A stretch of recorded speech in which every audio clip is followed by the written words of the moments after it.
Good morning, sir. Vande Mataram, good morning.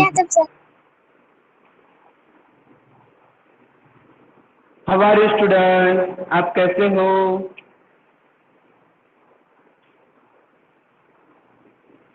Give me a reply. अच्छे हो? Vande Mataram, sir. Vande Mataram.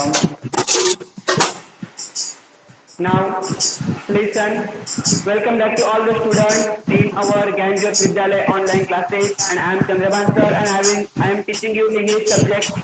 In the last period, we had solved out our exercise book. All of you off your speaker. सभी अपना speaker बंद कर दो.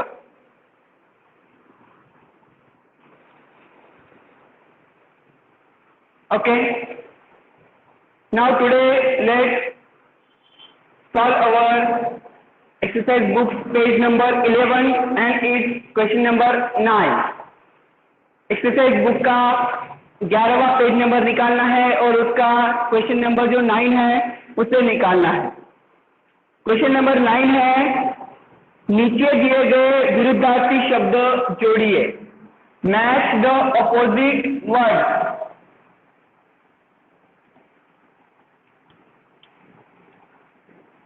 जो विलोम अर्थ वाले शब्द हैं उनको हमें जोड़ना है।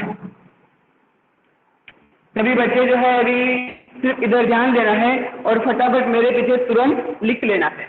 यहाँ पे हमें 2 कॉलम्स दिए गए हैं, ए एंड बी। ए में हमें 6 नाम दिए गए हैं, जैसे 6 वर्ड से। First one is cold, second absent, third good,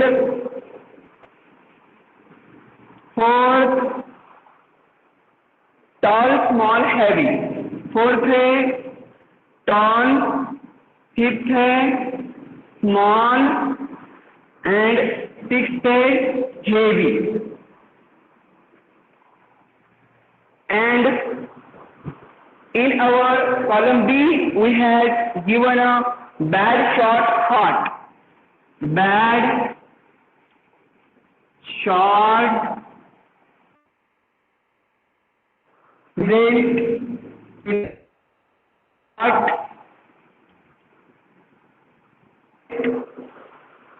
light and big, light and big.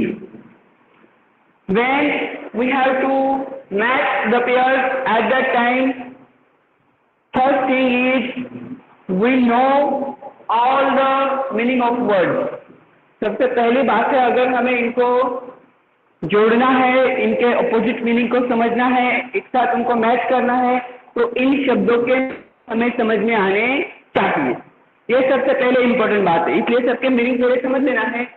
Cold का मतलब होता है ठंडा, एब्सेंट का मतलब होता है गैर हाजिर, अनुपस्थित। गुड का मतलब होता है अच्छा, टॉल का मतलब ऊपर, स्मॉल का मतलब छोटा और हेवी का मतलब जिसका वेट ज्यादा हो।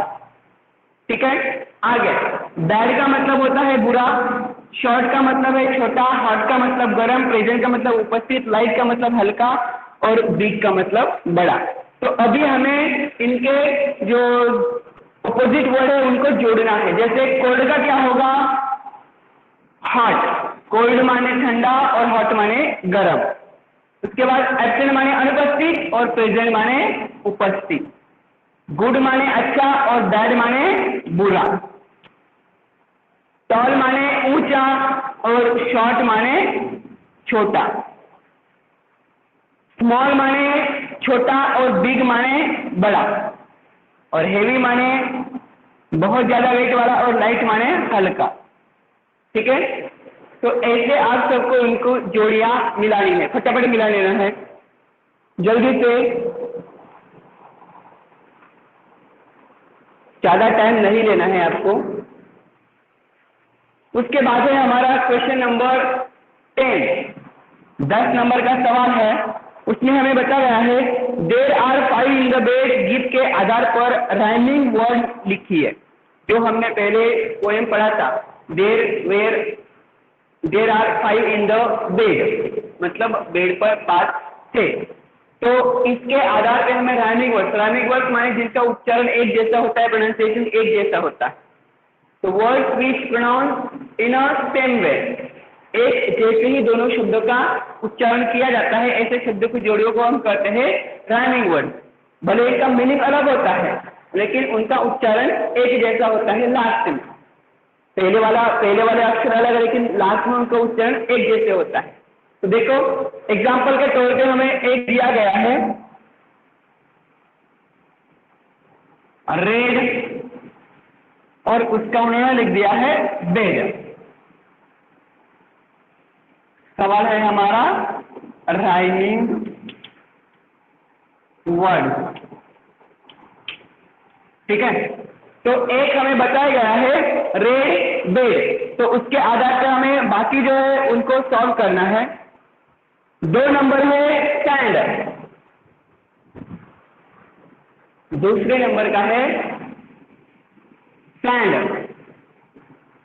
तो उस पोयम में इसका मीनिंग वाला शब्द कौन सा आया था? वो आया था एंड। उसके बाद 3 नंबर है राइट, तो पोएम में इसके सेम मीनिंग सेम प्रोनाउंसिएशन वाला आया था नाइट। नंबर 4 फूड, वह है गुड। 5th टॉल, तो उसका ऑल। 6th बेल, तो इसका आएगा फेल। हमें राइमिंग वर्ड जो पोएम में दिए गए हैं वही लिखना है, बाहर से लिखना नहीं है। वैसे तो बहुत सारे राइमिंग वर्ड्स होते हैं, जो पोएम में दिए हैं वही लिखना है। इसके लिए हमें याद करना है उस पोएम को। ट्री, तो इसका आ जाएगा हमारा ट्री। नंबर 8 ब्राउन, आएगा डाउन। 9 अलाइव,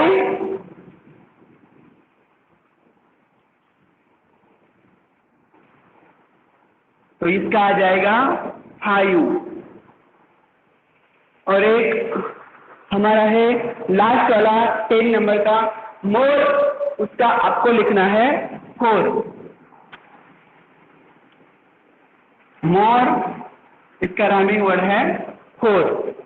तो ऐसे फटाफट दोनों क्वेश्चंस को अपने किताब स्वाध्याय पोथी में लिख लेना है। जल्दी से फटाफट करो।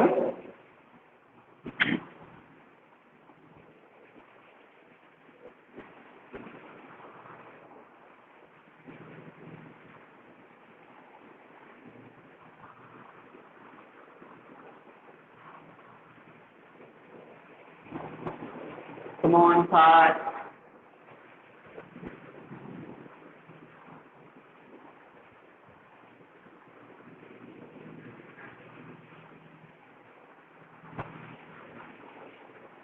सभी लोग अपना वीडियो चालू करो, मुझे दिखना चाहिए। वीडियो चालू करके ही लिखना है सब, ताकि मुझे समझ में आ जाए। आप हाथ ऊपर करो और मुझे बताओ कि सर मेरा हो गया। सभी बच्चे अपना वीडियो चालू कर लेना है।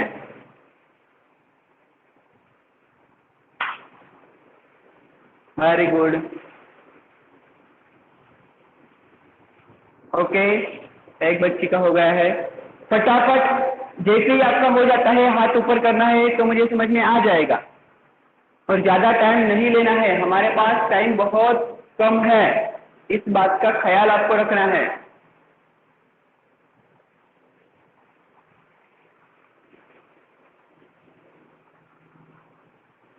ये तो आपके इसमें दिए हैं, इसको आपको सीधा लाइन खींचना है। इसमें ये दिए हैं, ये आपको लिखना है साइड वाले, तो आपको इतना टाइम नहीं लगना चाहिए।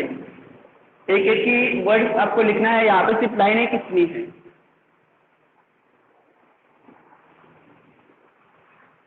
तो hurry up, quick, fast.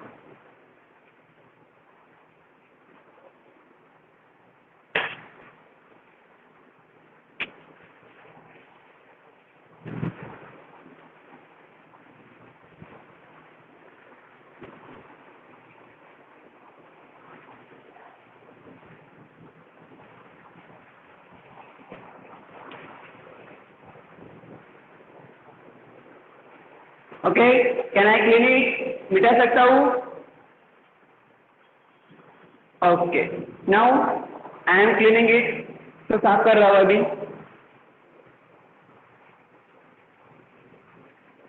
Then our next question number is 11। हमारा 11वां जो क्वेश्चन नंबर है वो है कि हमें इसमें past tense of the verbs लिखने हैं, क्रिया के भूतकाल के रूप।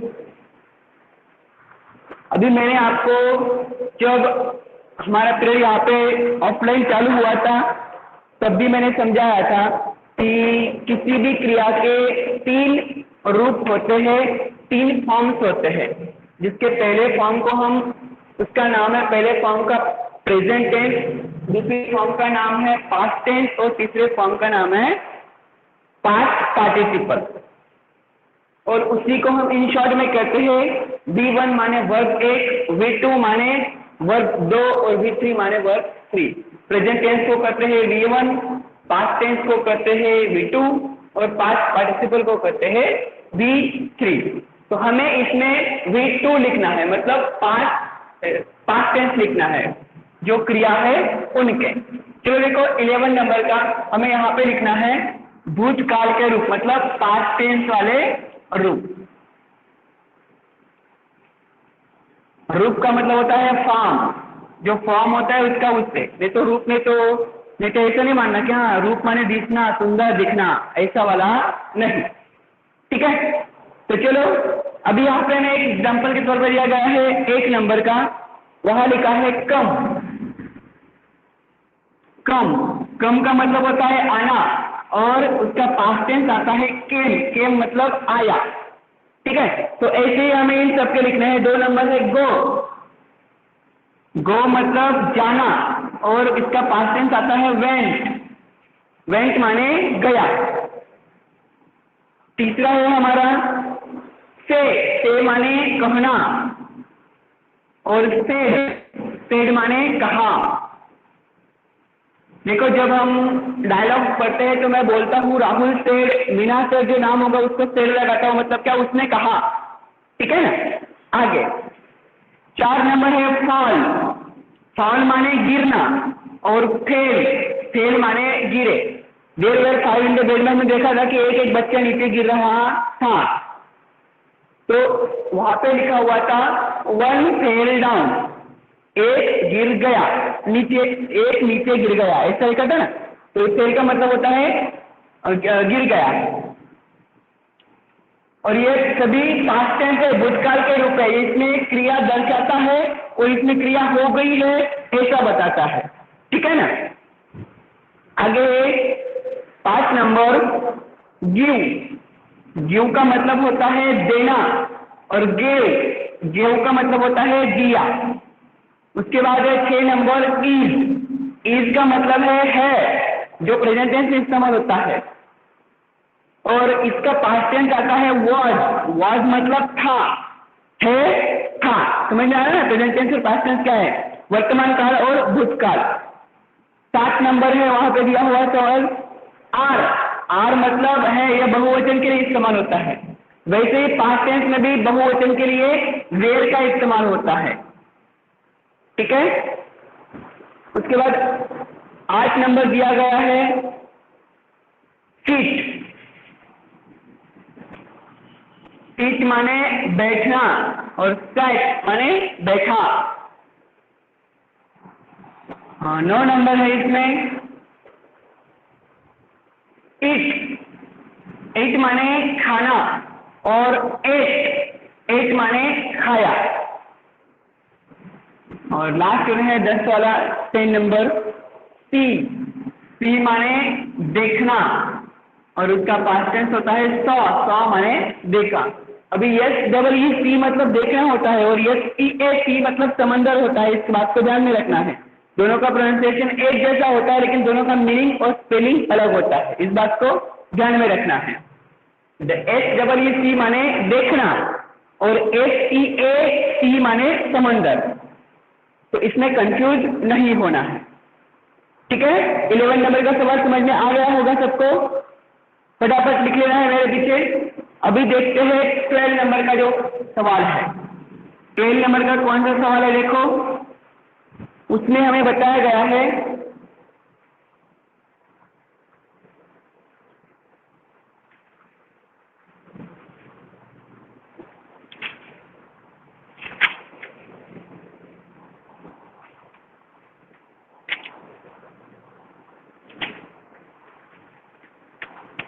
चला गया।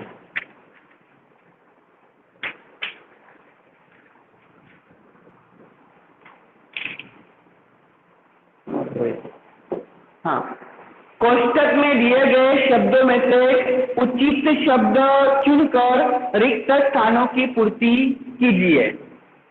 Choose the correct word from bracket and fill the blank.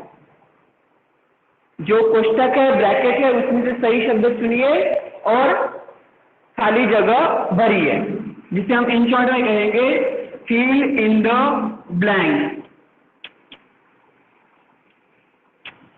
Okay, now first one is, अभी मैं यहाँ पे पूरा सेंटेंस में लिखूँ, सिर्फ पहले वाले का पूरा सेंटेंस लिखूंगा, बाद में से जो आंसर है वो आपको लिखवाऊंगा। This is digestible. अभी यहाँ पे हमें ओ एंड इन दोनों में से देखना है।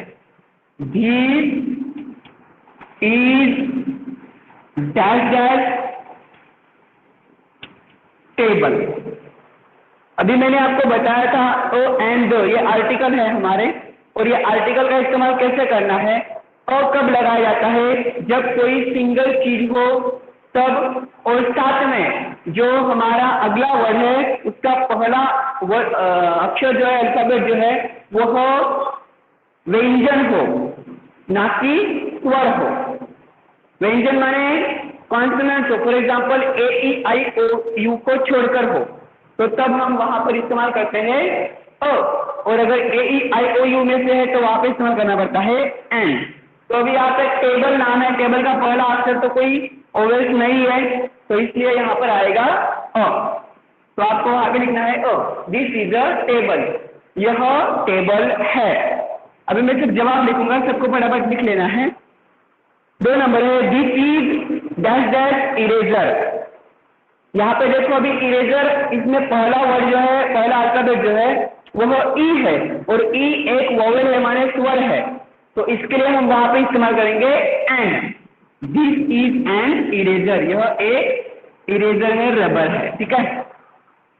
3 number, we dash dash policeman. अभी यहाँ पे पुलिसमैन है, मैन मतलब एक से ज्यादा, बहुवचन है, और जहाँ पे बहुवचन आता है वहां पे हमें इज और आर में से आर को लगाना पड़ता है। अगर अकेला होता तो पुलिसमैन होता तो हम यहाँ पे इज लगाते, लेकिन पुलिसमैन है मतलब बहुत ज्यादा पुलिसमैन है, तो वहां पे हम आर लगाएंगे। फॉर द नेक्स्ट, जिगर डैश डैश मार्बल्स। जिगर और अमर, इन दोनों के पास मार्बल है, तो ऑप्शन में हमें दिया है हैज और हैव। अभी हैज का इस्तेमाल कब होता है, जब हमारा सब्जेक्ट थर्ड पर्सन सिंगुलर हो, तृतीय पुरुषी एक वचनी हो। तृतीय पुरुषी एक वचनी कौन से होते हैं, किसी का नाम, कोई भी नाम हो, सिंगल नाम होना चाहिए, डबल नाम नहीं। और बाद में ही, शी, इट, ये अगर हो तो ये होते हैं सॉरी सिंगुलर फॉर्म में थर्ड पर्सन वाले सब्जेक्ट। लेकिन यहाँ पे 2 नाउन तो है, नाम तो है, लेकिन यहाँ पे 2 नाम है, एंड लगा के 2 दिए हैं, इसलिए हम वहां पे इस्तेमाल करेंगे हैव। क्या इस्तेमाल होगा, हैव। उसके बाद है number 5, my uncle dash a new car. यहाँ पर है हमें 2 ऑप्शन, हैज और इज।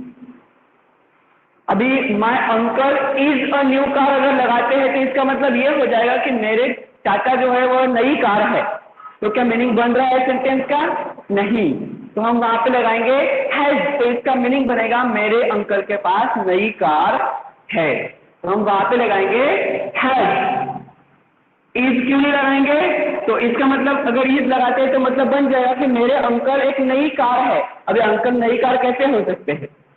बराबर है कि नहीं? हाँ, उनके पास नई कार हो सकती है, तो उसके लिए हमने वहां पे इस्तेमाल किया है has. Next one is number 6, are these dash dash. अभी दीज इस्तेमाल किया है, ये भी मैंने आपको बताया था, दिस और दीज, जो वैसे ही दैट और दोज। दिस मतलब क्या? किसी नजदीक की एक चीज हो उसको दर्शाने के लिए हम इस्तेमाल करते हैं this. For example, this is a chowk, यह चौक है। लेकिन एक से ज्यादा चीजें हो तो हम वहां पे इस्तेमाल करते हैं, मेरे पास से नजदीक है तो मैं कहूंगा दीज आर चौक। क्या कहूंगा? दीज आर चौक, मतलब एक से ज्यादा है तो वहां पे इस्तेमाल होगा आर, और साथ में क्या होगा? उसका बहुवचन, चौक का बहुवचन जो होगा वह। समझ में आ रहा है? ये कौन है? किंग ईशा। यहाँ वहां क्या देख रहे हो आप? इधर देखो मेरी तरफ, क्या चल रहा है तुम्हारा? ठीक है, तो हम यहाँ पर जो है नंबर 6 में इस्तेमाल करेंगे आर दीज। अभी ये सवाल है, अभी ये क्या है? सवाल है। अगर इसका सीधा जवाब करते हैं आर दीज नाइफ आएगा या नाइफ आएगा? नाइफ माने चाकू होता है, ये देखो ये नाइफ वर्ड है, इसका मतलब चाकू होता है, और इसका बहुवचन होता है नायुज, ना कि नाइफ। नाइफ कोई बहुवचन नहीं है, इसलिए हम जो नाइफ होगा उसी को वहां पे लिखेंगे। अभी हमने वहां पे ऐसे क्यों लिखा है? क्योंकि वह जो है वह क्वेश्चन मार्क है, वह सवाल है। अभी इसी को अगर हम सही करते हैं आर दीज नाइफ की वजह हम इसका वैसा बोल सकते हैं दीज आर नाइफ। समझना है ना? दीज आर नाइफ, ऐसा सीधा सेंटेंस वो बनेगा, लेकिन उसका सवाल करना है तो आर दीज नाइफ, क्या ये चाकू है? ऐसे। Number 7, are these elephant? ये भी सवाल है, क्या ये हाथी है? No, dash dash aren't. अब ये एक से ज्यादा है तो हम वहां पे इट कहेंगे या दे कहेंगे? तो इट एक के लिए कहते हैं और दे जो है बहुत ज्यादा हो तो कहते हैं। यहाँ पे एलिफेंट है और यहाँ पे आर भी इस्तेमाल हुआ है, इसका मतलब वो एक से ज्यादा एलिफेंट है, तो हम वहां पे इस्तेमाल करेंगे दे। नहीं, वे नहीं है, वे एलिफेंट नहीं है, ऐसा उन्होंने कहा है। तो इसका सही क्या होगा? दे आर नॉट एलिफेंट, वह एलिफेंट नहीं है, ऐसा सही हो सकता है। उसके उन्होंने सवाल पूछा है आर दीज एलिफेंट, क्या वो एलिफेंट है? क्या यह एलिफेंट है? तो जवाब दिया है नो, दे आर नॉट, नहीं वो नहीं है, मतलब वो एलिफेंट नहीं है, शायद कुछ और होंगे। Number 8, are dash dash cows under the tree? अभी यहाँ पर डियर और डियर दोनों का प्रोनाउंसिएशन एक जैसा आता है, लेकिन दोनों का मीनिंग जो है वो अलग अलग आता है। THERE इसका मीनिंग होता है यहाँ पर, और THEIR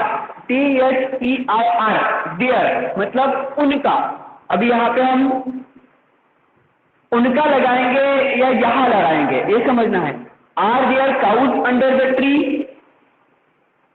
मतलब उस यहाँ पर उस पेड़ के नीचे गाय है क्या, ऐसा सवाल हो सकता है। या फिर यहाँ पर उनके गाय है क्या पेड़ के नीचे, ऐसा हम यहाँ पे उनके के यहाँ पे कुछ होना चाहिए जो जिसे हम सब्जेक्ट कहते हैं वह हमारे सेंटेंस में होना चाहिए, लेकिन यहाँ पे ना तो सब्जेक्ट है ना तो कुछ है, तो इसके लिए यहाँ पे क्या आएगा?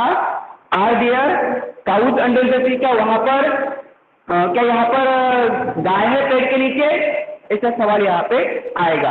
क्या उनके गाय है, ऐसा नहीं आएगा क्योंकि यहाँ पे सब्जेक्ट नहीं है। सब्जेक्ट उनके कब इस्तेमाल होता है? जब सेंटेंस में पहले उसका नाम आ जाता है। For example, this is Rahul and there are his cow, यह राहुल है और इसके गाय है, मतलब ये उसके गाय है, इनके गाय है। तो ऐसा हम बोल सकते हैं, लेकिन वहां पे कोई सब्जेक्ट नहीं आया, इसके लिए हम वहां पे लगाएंगे ये वाला देयर, क्योंकि ये देयर जो है वहां पे सब्जेक्ट का कार्य कर रहा है।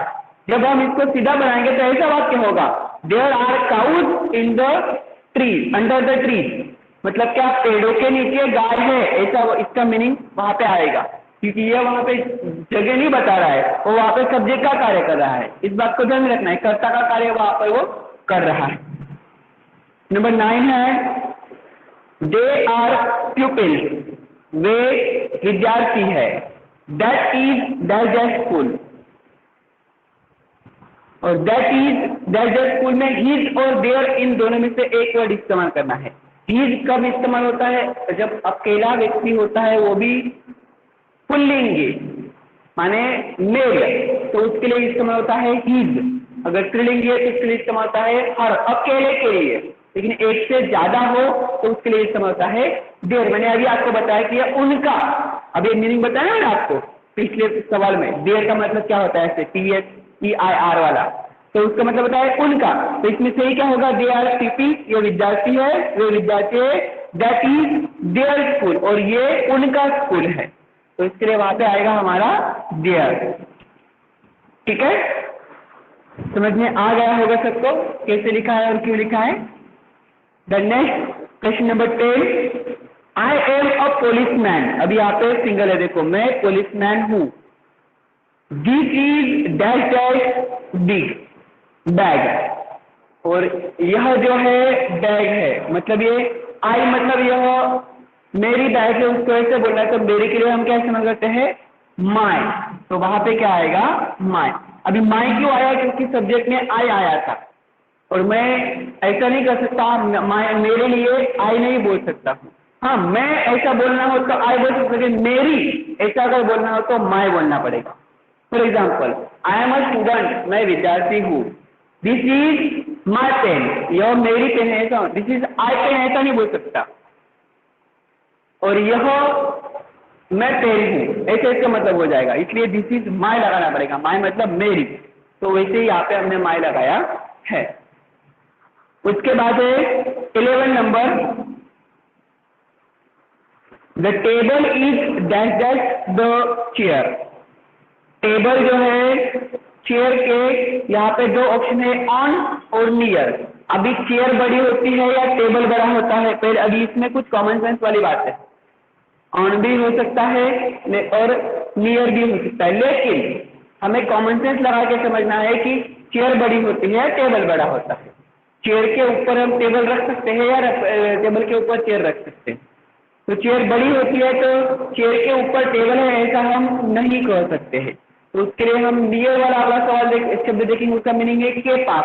तो यह हो सकता है कि चेयर के पास टेबल है, तो इसके लिए हम इस्तेमाल करेंगे यहाँ पे नियर। और बार बार है हमारा dash dash our brothers, this is our house. अभी यहाँ पे अवर है मतलब हमारा, क्या है, हमारा, और ऑप्शन 2 दिए गए हैं, यू और वी। यू मतलब आप या फिर आपका भी हो सकता है, और वी मतलब हम।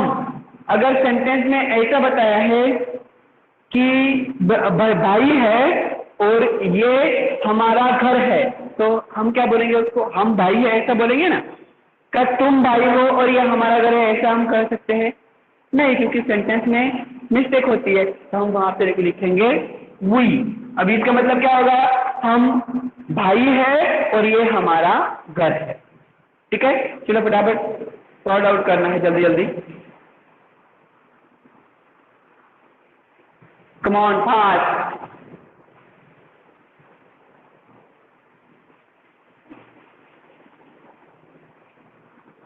फटाफट लिख लेना है।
Okay, now all of you listen carefully. अभी देखो हमारा नेक्स्ट सवाल, क्वेश्चन नंबर 13। यह जो सवाल है हमने पहले से किताब में सॉल्व किया हुआ है। सभी को किताब से देखकर ही ये कॉलम भरना है और यहाँ पे सेंटेंसेस बनाने हैं मतलब किताब में जो बना है वही वहाँ पे लिखने भी है, देख कर, उसमें कोई चेंजेस करना नहीं है। ये हमारे क्लास की 5 बच्चों की प्रेजेंटी है और उसके आधार पर हमें सेंटेंसेस बनाने हैं जो कि हमने क्लासरूम में पहले करवाए थे जब मैंने आपको यह टेक्स्ट बुक में पढ़ाया था तब। तो सभी बच्चे उस किताब में देखकर उसको यहाँ पे उतार लेना है, ठीक है। इसके बाद एक क्वेश्चन नंबर 14।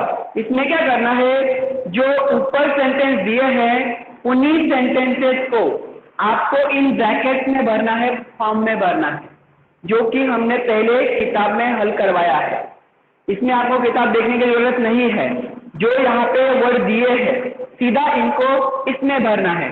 फॉर एग्जाम्पल कुछ आपको एग्जाम्पल बताता हूँ इसका कैसे करना है। एक ही एग्जाम्पल बताता हूँ तो आप उसको फटाफट समझ जाओगे।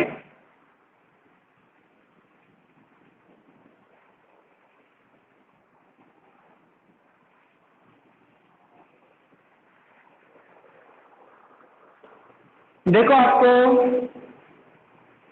पहला वाला उदाहरण सॉल्व कर देता हूँ, बाकी आप बराबर उसमें कर ही लोगे। उदाहरण है an accident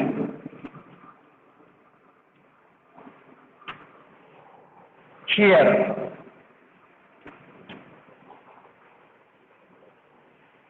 at the national highway, at the national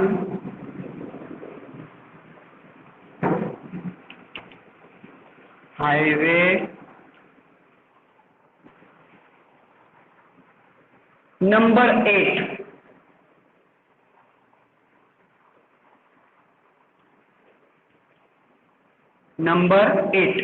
ये ऐसा सेंटेंस है और आपको उसके लिए यहाँ पे ब्रैकेट दिए हुए हैं, तो आपको ये जैसा है वैसे का वैसा इन ब्रैकेट में उतारना है।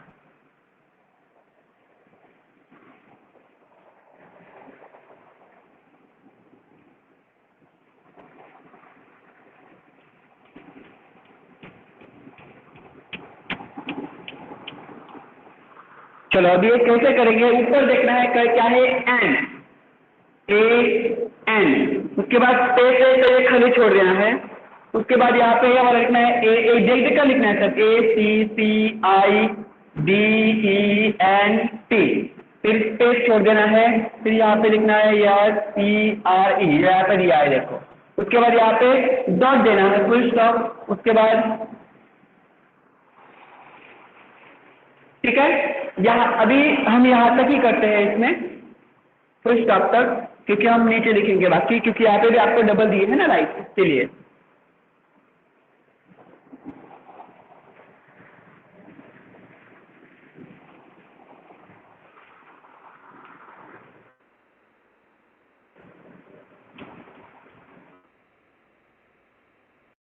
मैं अंदाजे से निकाल रहा हूँ, मैं गिन रहा हूँ, जितने हमें काम में आएंगे उतने रहने के बाद। चलो तो अभी इसमें भरते हैं, कहाँ तक लिखा था हमने, फुल स्टॉप तक। उसके बाद है एट, उसके बाद स्पेस है, जगह छोड़नी है, फिर THE द, उसके बाद स्पेस है, फिर नेश न ल, उसके बाद जगह छोड़नी है, स्पेस देना है। उसके बाद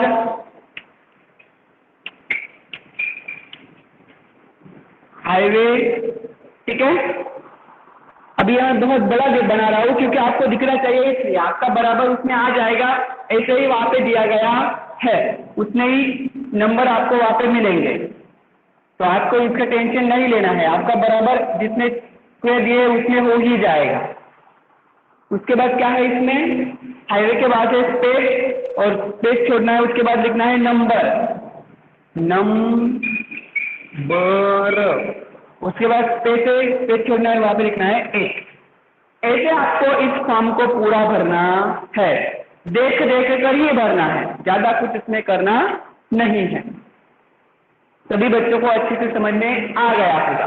उसके बाद है हमारा क्वेश्चन नंबर 15, जो कि हमने पहले से हमारे किताब में सॉर्ट आउट किया हुआ है, जिसमें आपको कुछ महान पुरुषों के नाम और उनकी दो दो वाक्य लिखने थे, जो मैंने आपको किताब में लिखवाया है। वहां से देखकर सभी बच्चे उसको लिख लेना है। उसके बाद हमारा 16वां सवाल है, जिसमें आपको आपके वर्गखंड की ड्राइंग निकालना है। उसकी ड्राइंग निकालनी है आपको। चाहे तो आप इसके लिए जो हमारा वो लेसन था इट वॉज कोल्ड, इसको देखकर आप वैसे का वैसा चित्र भी उतार सकते हो, लेकिन यहाँ पे आपको चित्र निकालना है और उसमें कलर भरना है। तो इस तरह से हमारा ये जो पहला लेसन है यूनिट, ये यहाँ पे खत्म होता है। ठीक है, जो जो भी मैंने कहा है वो किताब से देखकर कंप्लीट कर लेना है। सबका फर्स्ट यूनिट मुझे कंप्लीट होना चाहिए। किसी भी बच्चे का फर्स्ट यूनिट बाकी नहीं रहना चाहिए, याद रखना। अगर आपको कोई दिक्कतें है, कोई समस्या है, कोई प्रॉब्लम है, तो आप मुझसे पूछ सकते हो कि सर ये हमें समझ नहीं आया, वो समझ नहीं आया। सर इस हाँ बोलो। क्या सर इसमें बना क्या बोल रहे हो? सर इसको बनाना है। रहता है हाँ चित्र बनाना है। इट वॉज कोल्ड डे है ना, उसमें से देखकर वैसे का वैसे चित्र बना सकते हो, कोई बात नहीं। मतलब स्कूल का चित्र वहां पे हमें बनाना है। ठीक है, क्या हुआ?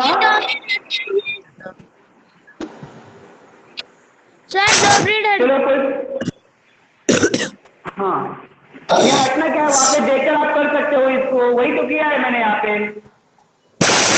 ऊपर जो लिखा है उन्हीं को यहाँ पे लिखना है। जैसे अंतर छोड़ा है तो एक लाइन छोड़नी है, डॉट है तो डॉट देना है, अंतर छोड़ा है तो उसके अंदर एक बॉक्स छोड़ना है। ऐसे ही करना है, देख देख कर यही सारे वर्ड निकल है। ठीक है, चलो अभी सभी लोगों का मुझे यह जो फर्स्ट यूनिट है वो कंप्लीट होना चाहिए। नेक्स्ट पीरियड में स्वाध्याय पोथी और किताब कॉपी सब साथ में रखना है। ठीक है, Vande Mataram all of you. कोई दिक्कत हो, अगर कोई समस्या हो हमारे